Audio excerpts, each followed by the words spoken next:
kuartal 1 2025. Semangat utama adalah semangat efisiensi, Pak. Siap. Pemerintah pusat meminta pemerintah daerah untuk terus kreatif untuk mendapatkan baik dari anggaran, fiskal, dan juga pastinya investasi. Nah, pertanyaan saya adalah ke Kang DS, bagaimana dari Kabupaten Bandung sendiri untuk mendapatkan pembiayaan, financing yang kreatif, salah satunya mungkin lewat PMDN dan juga PMA. Seperti apa laporannya? Kita lihat ke slide selanjutnya. Nah, realisasi investasi Kabupaten Bandung yang saat ini memang kita targetkan di tahun 2025 ini atau semester pertama ini mencapai 10 triliun. Yang tentunya, tetapi kita lihat PMDN-nya ini sekitar 5 triliun ya, kurang lebih. 5 triliun. 5 triliun, ya, dari PMA-nya kurang lebih sekitar 3,9 triliun. Nah, tentu ini kurang lebih 9 triliun yang sudah terrealisasi, dan tentunya kita untuk mencapai 10 triliun memang memerlukan strategi-strategi yang tentunya perlu dilakukan lagi, komunikasi yang kemarin terjadi, ada perubahan regulasi memang. Nah, tetapi pada saat inilah tentu dengan adanya MBR, untuk perumahan rakyat ini, ya, ini kan dibebaskan tidak bayar pajak lagi. Nah, sehingga di sini ada pengurangan.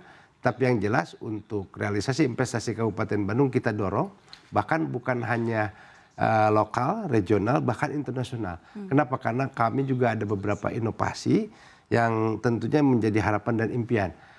Terutama kita melihat dengan sumber daya alam yang sangat luar biasa, kami juga sudah membuat para FS mengenai untuk bikin kereta gantung dan juga ingin dan sudah mengusulkan jalan tol yang mau menuju ke Pangalengan dan juga Rancabari sampai Cidaun. Ini juga akan berdampak terhadap pertumbuhan dan termasuk realisasi investasi. Oke, kalau kita bicara berkaitan dengan investasi, kita tidak bisa lepas dari yang namanya administrasi, Pak. Bagaimana dari Kabupaten Bandung sendiri memastikan bahwa investasi, investor yang masuk bisa dipastikan bahwa memang Kabupaten Bandung adalah kabupaten atau daerah yang ramah bagi para investor? Nah, tentu gini, di kami ada yang namanya Dinas DPT PSP yang tentunya sudah mempunyai pelayanan terpadu, ya. Yang pelayanan terpadu ini ada 28 yang dilayani dalam satu atap dan kita permudah. Nah, memang kalau kondisi saat ini dengan pola OSS, ini kan izin langsung daerah ke pusat. Ya, daerah hanya menyiapkan katakan regulasi yang sifatnya mungkin PBG, ya, persetujuan bangunan dan gedung. Dan ini juga persetujuan bangunan dan gedung ini kan berawal daripada ada UPL, UKL atau AMDAL. Nah, setelah itu kan baru izin PBG-nya keluar, tapi rekteknya tetap di BPN. Nah, sehingga untuk ramah investasi tadi jaminannya bagaimana daerah ini bisa aman dan nyaman karena keamanan. Nah, kolaborasi TNI Polri ini penting. Karena kalau tanpa kolaborasi saya yakin tidak akan terjalin dan hadir investor di Kabupaten Bandung. Ramah investasi juga kita melihat tata ruang. Jangan sampai kita melabrak tata ruang. Kita ada LSD, lahan sawah yang dilindungi, jangan dilabrak. Bahwa ini kita butuh suasembada pangan yang tentunya menjadikan prioritasnya Pak Presiden. Yang tentunya kita harus support juga. Nah, termasuk nanti kita perlihatkan atau yang existing. Kita mengusulkan yang existing yang tadinya tidak berizin tapi sudah berdiri bangunan ataupun tempat wisata. Nah, ini juga kami upayakan supaya keluar izin, ya, dan sehingga ada berdampak terhadap pendapatan asli daerah. Karena memang ada beberapa tempat wisata yang saat ini belum mempunyai izin sehingga pemerintah daerah belum bisa menarik pajak terhadap kegiatan usaha tersebut. Oke, baik. Itu berkaitan dengan realisasi investasi, kemudian kita bicara berkaitan dengan PAD, yang tidak lepas juga dengan ketersediaan lapangan kerja. Ini yang sangat berkaitan dengan warga Kabupaten Bandung. Kita lihat datanya di slide selanjutnya. Ini adalah datanya. Pertanyaan saya, sektor mana, Kang, yang menjadi top of mind dari ketersediaan lapangan kerja di Kabupaten Bandung? Top of mind yang jadi ketersediaan di Kabupaten Bandung itu kita setiap tentu ada kegiatan job fair. Jadi job fair ini keliling ke masing-masing kecamatan mulai dinas tenaga kerja. Dan kemarin saya udah mulai lagi di tahun 2025 kita sudah dengan 157 pengusaha. Yang mana dikaitkan dengan program yang saat ini kita gelar bahwa saya akan menciptakan 50.000 wirausaha muda dan lapangan kerja. Tahun ini sudah mulai, sekitar 4.100-an sudah realisasi. Nah, setiap tahunnya itu 10 ribuan.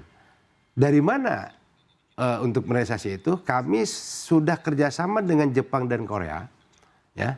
Setiap tahunnya mengirimkan tenaga kerja Indonesia, yang tentunya di tahun ini kita upayakan 500 sampai 1.000 orang. Nah, dan untuk pelatihannya kita biayai dari APBD sehingga menjadikan anak-anak yang paham dan profesional, dan setelah mumpuni selama 3 atau 4 bulan dites berhasil dan langsung berangkat ke Jepang dan ke Korea. Nah, ini yang pertama. Yang kedua, kita dengan pengusaha-pengusaha lokal yang 157 perusahaan ini tahun ini insya Allah akan menampung 8.300 orang. Ya, ini sudah kita MOU dan saya bertanya kepada para pengusaha, apa yang Anda butuhkan? Silahkan sampaikan kepada pemerintah daerah melalui Dinas Tenaga Kerja. Maka kami akan mempersiapkan untuk pelatihannya karena kita punya balai latihan kerja, BLK. Nah, untuk butuh tenaga las ya kita latih dulu. Ya. Untuk komputer ya kita latih dulu. Untuk bahasa ya kita latih dulu. Semua kita persiapkan. Dan yang ketiganya kita mempersiapkan pemuda entrepreneur. Pemuda entrepreneur itu dilatih. Sehingga dari mulai keinginan ingin jadi pengusaha untuk entrepreneur, dilatih menjadi entrepreneur dan setelah itu kita dorong. Dan kita perkuat lagi dengan program pinjaman modal bergulir tanpa bunga dan tanpa jaminan. Yang tentunya melalui Bank BPR kita yang sudah ada. Terus yang keempatnya ada program make up artist untuk ibu-ibu yang tentunya siapa yang ingin menjadi WO ya, wedding organization, dan tentunya ini kita dilatih setiap tahun 2.500 orang. Dan sudah berjalan dan insya Allah walaupun di Kabupaten Bandung ini bonus demografinya mencapai 52% usia produktif, tapi kita berikan motivasi supaya lebih semangat dan termasuk pemuda tani pun kita sudah diwujudkan melalui Dinas Pertanian. Oke, berbagai sektor diusahakan untuk lapangan kerjanya tersedia begitu. Kalau